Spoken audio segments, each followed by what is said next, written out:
Good evening. Success seems to be connected with action. Successful people keep moving. They make mistakes, but they don't quit. Welcome to BMC News Live in English. I am Vinod Narayanan, joining you with the daily news updates. Today's headlines.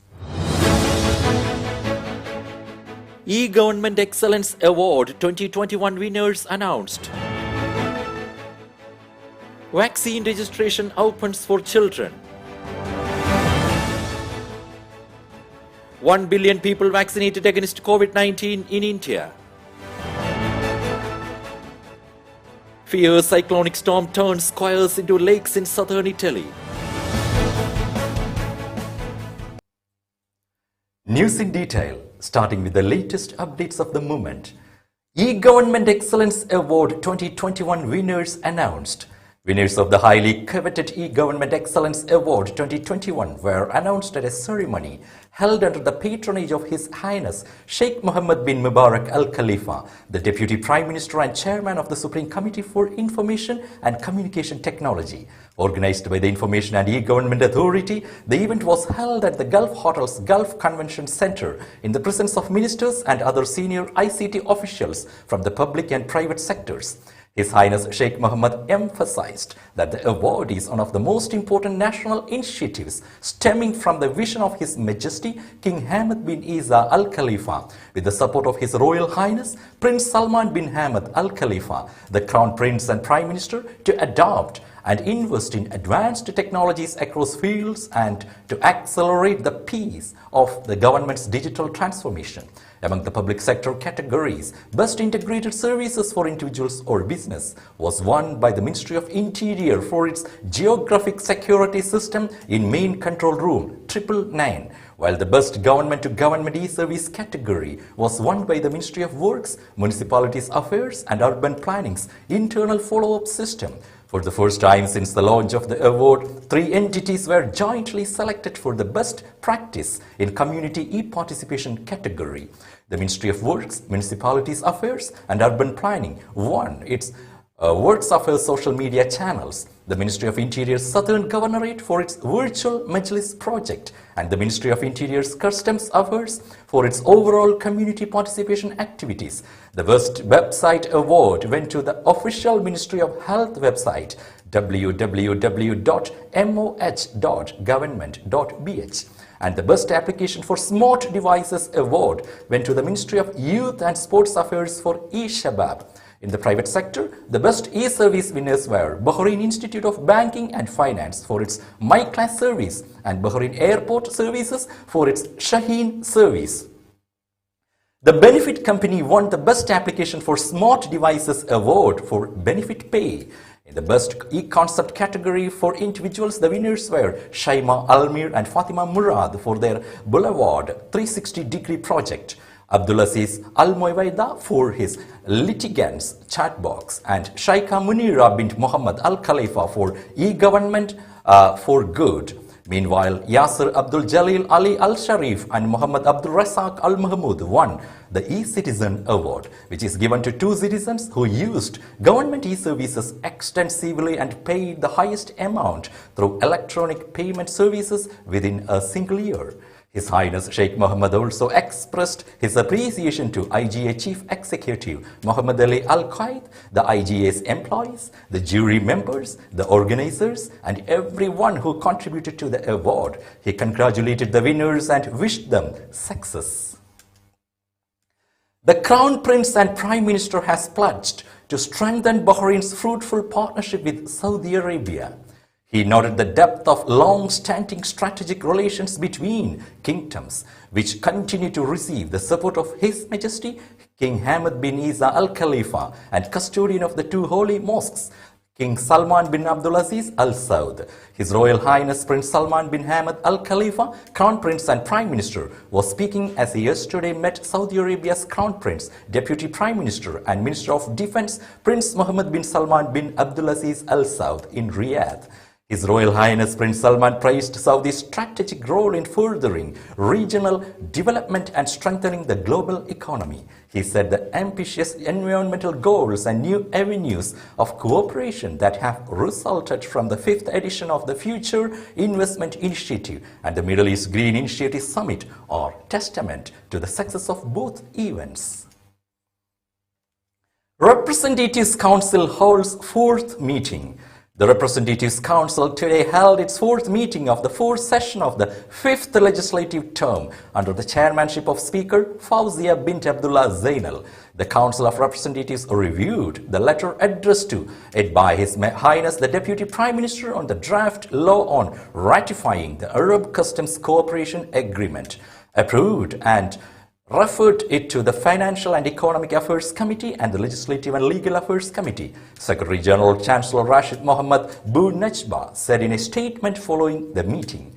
The Council of Representatives also approved the formation of its select committees.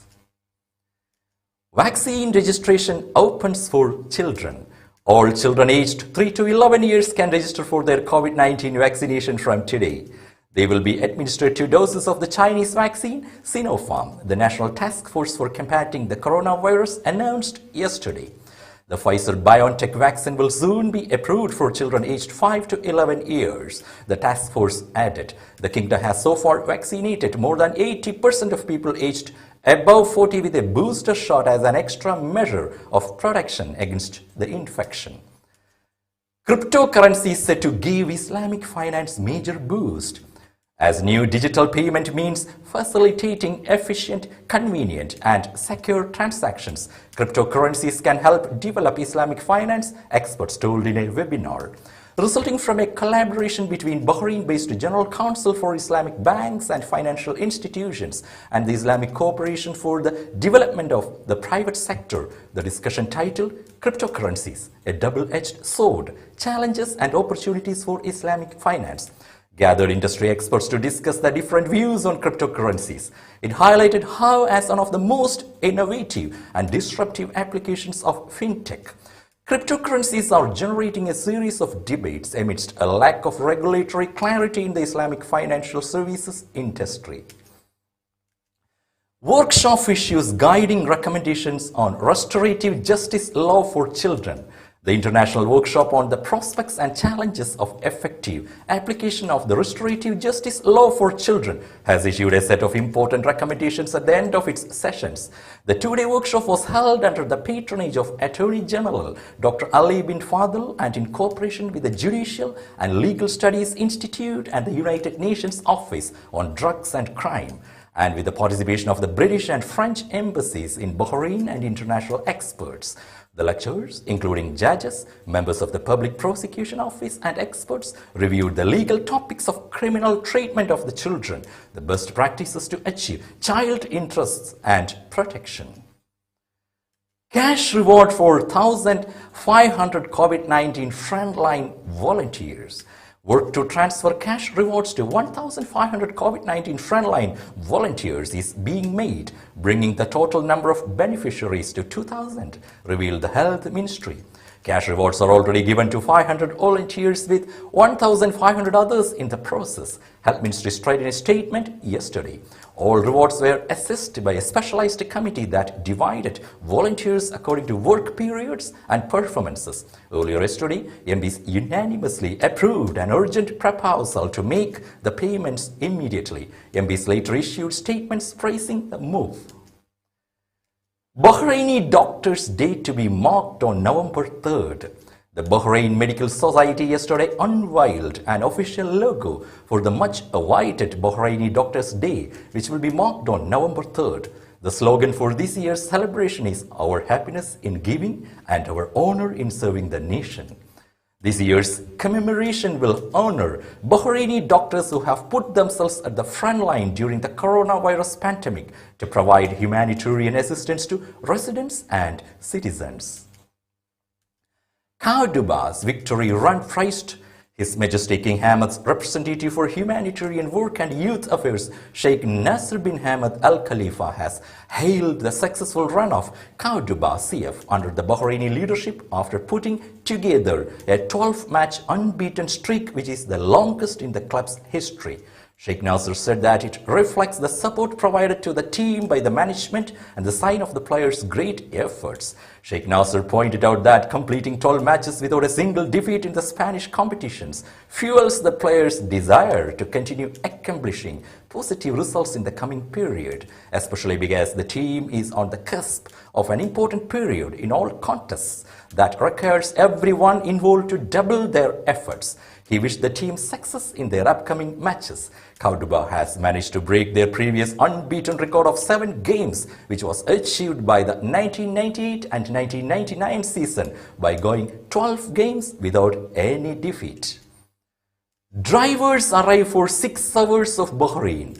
The Kingdom and Bahrain International Circuit have begun welcoming the drivers, teams and officials of the FIA World Endurance Championship ahead of the week's Babco 6 Hours of Bahrain. The event's participants are coming from all across the globe for the first ever WEC double-header to be held at the home of motorsport in the Middle East in Sicily. The Babco 6 Hours of Bahrain is the 5th and penultimate round of the 2021 WEC season. It will be the first of back-to-back WEC races in the Kingdom to end this championship campaign. It will be followed on the weekend of November 5 and 6 by the season finale. The Babco 8 Hours of Bahrain, Friday and Saturday, will be open to the public, with 2 more practices taking place, followed by qualifying on Friday. That will set the stage for the grueling 6-hour race on Saturday, flagging off at 11 a.m. and ending at 5 p.m. Tickets are now available for Friday and Saturday at just BD5 for adults and BD 2.5 for children aged 3 to 12 years old. Kids under 3 are free, whilst there are also further discounts available for students, those with special needs and senior citizens.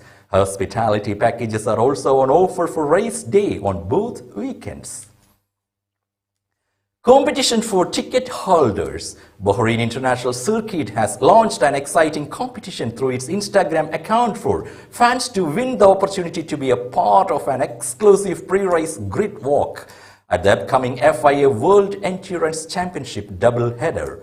This is the first time BIZ has offered for race fans through a competition. The competition is open to all ticket holders to this weekend's Babco 6 Hours of Bahrain or to the Babco 8 Hours of Bahrain, taking place November 5th and 6th. The pre-race grid walk will be a fantastic opportunity to get as close to the race cars, drivers and teams are possible just moments before they battle it out in the endurance racing spectacle. It will be held along with the main straight of BIC's 5,412-kilometer track between the main grandstand and the WEC team's pit lane. Plans to develop school sports discussed. Developing sports at schools was the focus of a webinar jointly held by the Ministry of Education and the General Sports Authority. The meeting followed directives from His Highness Sheikh Khalid bin Hamad Al Khalifa, Supreme Council for Youth and Sports, First Deputy Chairman, GSA Chair and Bahrain Olympic Committee President. The webinar discussed the school's sports project and plans to introduce wrestling among the educational curricula, in addition to the media scheme and community partnership.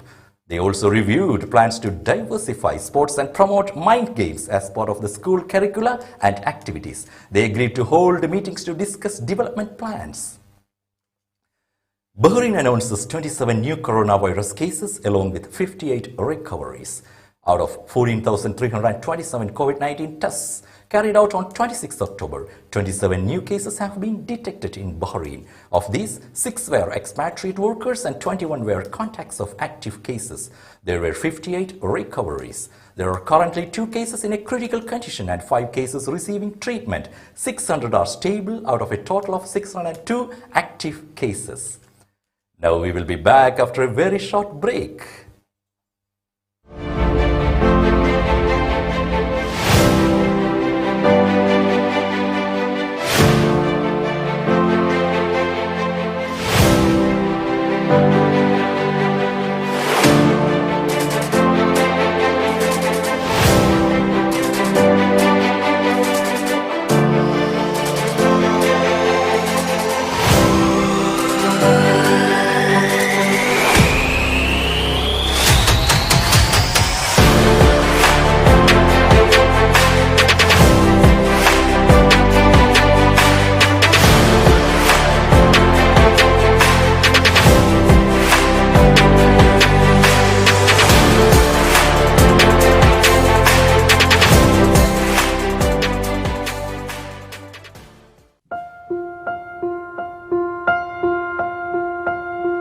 Every piece of jewellery tells a story.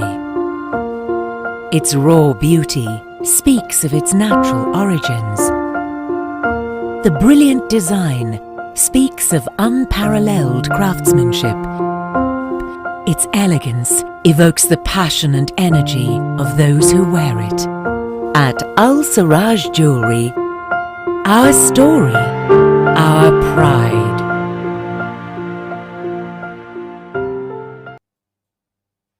Welcome back. 1 billion people vaccinated against COVID-19 in India. Indians across the country celebrated the milestone of vaccinating 1 billion people against COVID-19. India started vaccinations in the middle of January this year. Dubai Shopping Festival begins on December 15.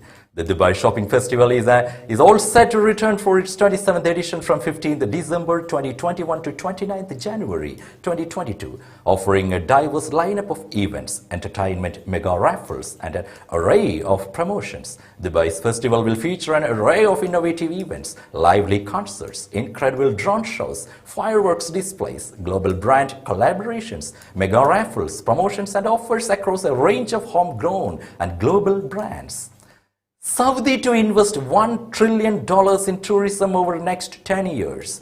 Saudi Arabia has set aside more than $1 trillion to invest in the tourism sector over the next 10 years. The kingdom is also one of the biggest investors in tourism, which was hit hard by the travel restrictions during the COVID-19 pandemic. The kingdom believes that the recovery of the global economy depends on the recovery of the tourism sector. The tourism sector is expected to provide 260,000 jobs over the next 3 years, while it aims to provide 1 million jobs by 2030, bringing the total to about 1.6 million jobs.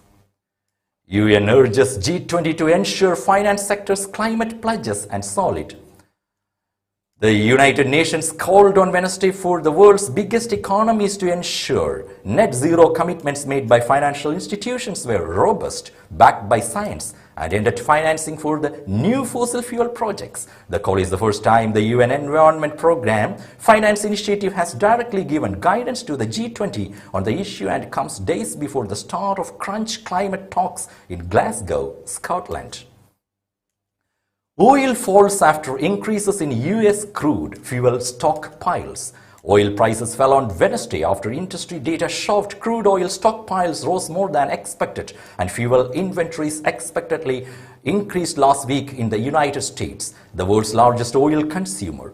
Brent oil futures fell 2.5 cents or 0.3% to $86.15 a barrel after closing at the highest in 7 years on Tuesday.